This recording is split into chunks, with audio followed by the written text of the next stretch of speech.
Now, given that you've taken up this challenge of explaining in simple words what really happens when you switch on a light and see the bulb, what we need to do this is a cell. Now, I have no idea what this is. I look at it, it's like some cylindrical thing. Something is positive, one is written over here. On the other side, there is something like a disk, some negative is written. Near what's positive, there is something like a small button on the top.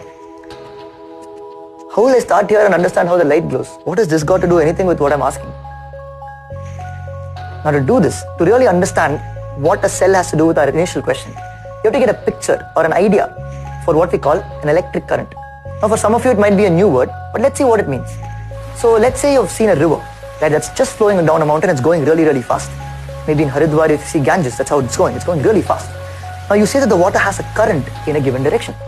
Now what it means is that if you put your foot in, you're going to get pulled in that direction, you can feel that current. Now if you see that water going there, it looks smooth at this scale of what we're seeing. But if you really zoom in and you start watching, you see little balls of water, what make up water. There are two hydrogen atoms attached to an oxygen, it's okay. Just that picture is fine for you now, you don't have to understand it deeply.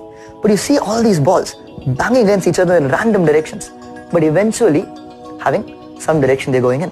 Kind of like if you're in a really crowded queue in Tirupati and you're getting closer and closer to the main deity. This is pretty much how it's going to look, a current of people. Now if you replace balls of water with balls of air, which itself is a mixture of many, many kinds of balls, you get an air current, or what we call wind. But now, if you change scale, come back to some very real life objects, because all these are really small. Take tennis balls and put them in a pipe, and let them all start moving in one random direction. You have a tennis ball current.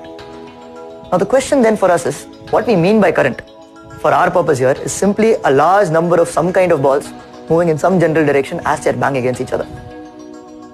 So it's time to test yourself.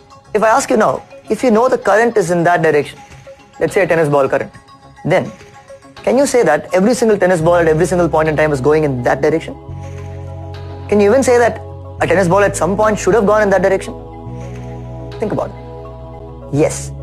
The thing to notice here is, even though the current might be in that direction, each of the individual balls might be going in some random direction. In fact, if you pick one ball, it might be doing something like this, a zigzag motion, such that at no point it is actually ever pointing exactly in the direction of the current. So it is possible. So if you thought that the balls must also go in the direction of the current, you might have imagined the pipe to be containing balls that are beautifully parading like that. But in reality, you know that all we are saying when we say there's a current is that if you find a ball here, if you mark it, and then you look after some time, it will be somewhere over there. We are not telling anything about the actual path it's taking. You can take some random path like that.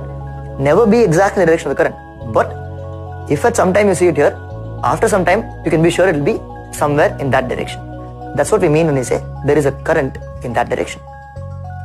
Now, if I want to set up a current of tennis balls in a pipe that looks like a C like this, then I can collect one from below, I'll create a small gap, I push it back from the top, and I can keep doing this.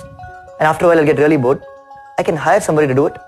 Let me hire a man who is trapped in a box, which has only two holes, one below and one on top. So I connect the two ends of this pipe to those holes, and I bury this whole thing underground. You're thinking, what are we even doing? And why are we burying this person underground? We'll talk about that. You'll understand why we're doing this. But for now, here's a man buried underground with only two holes, right?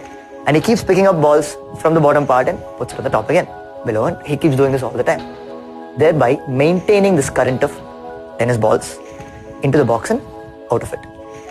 Now this man is very hardworking, okay? He keeps picking up the ball, keeping it on top, thereby maintaining the current. But what if he gets tired and stops doing what he's doing? What will happen to the current of tennis balls? So if you watch what's happening, he's pulling a ball out, creating a gap, which is creating a gap on top, and then he pushes the ball back in over there. Now if he stops doing this after this, there's no gap created, there's nothing for anything to move. So all the balls are going to remain stationary. In other words, the current has stopped. Now let's take this man and put him under slightly different work conditions.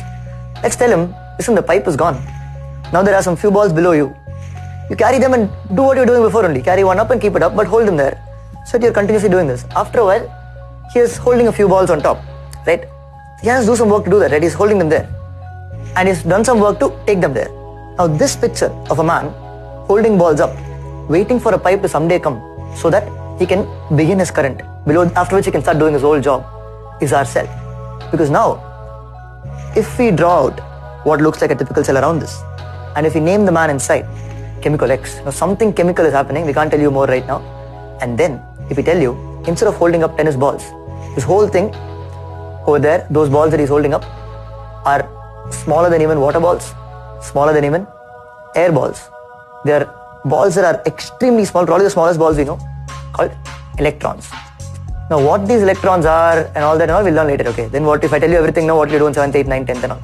So that we'll learn later. So that was like a few minutes, right? And you already learned so much. If you want to learn much more, download the Byju's Learning app. We made hours and hours and hours of content just for you to learn. Hope to see you there.